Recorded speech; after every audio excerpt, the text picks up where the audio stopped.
Zoti kryetar, nderuar antar,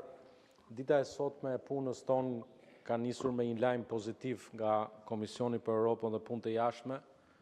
ku të gjithë së bashku, pas një vot kundër, pas një abstenim, gjitha pro, kemi miratuar një dokument i cili është një dokument shumë i mirë, ndër më të mirët që mendoj unë ka miratuar ndonjëherë ky komision dhe përpasoi pas 5 orëve debate dhe seanca, ka brenda edhe kritikën, ka brenda edhe angazhimin, ka brenda dhe syrin objektiv, por ka mbi të gjitha yllin orientues të Shqipërisë sonë përbashkët, që është antarësimi në Bashkimin Evropian. E përpasoi shumë korrekt reagimi, por ky mocion me debat sot është i ndërlidhur tërësisht me nenin 103.1, ku thuhet që në përfundim të debatit miratohet rezoluta. Dhe përpasoj,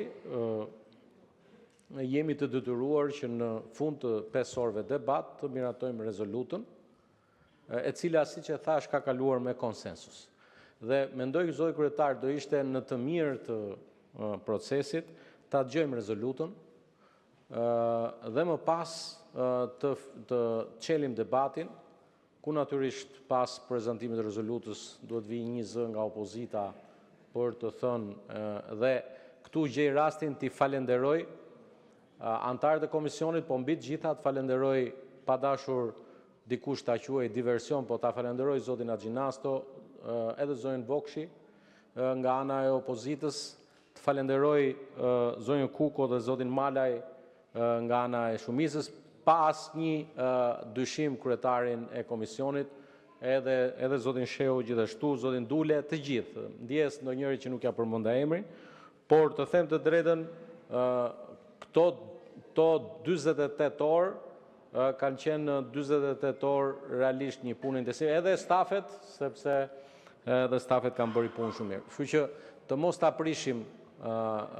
punën e mirë të komisionit dhe të shkojmë përpara me diskutimin. Ta dëgjojmë një herë atë çfarë është produktin e punës komisionit, nga të dy, edhe nga zoti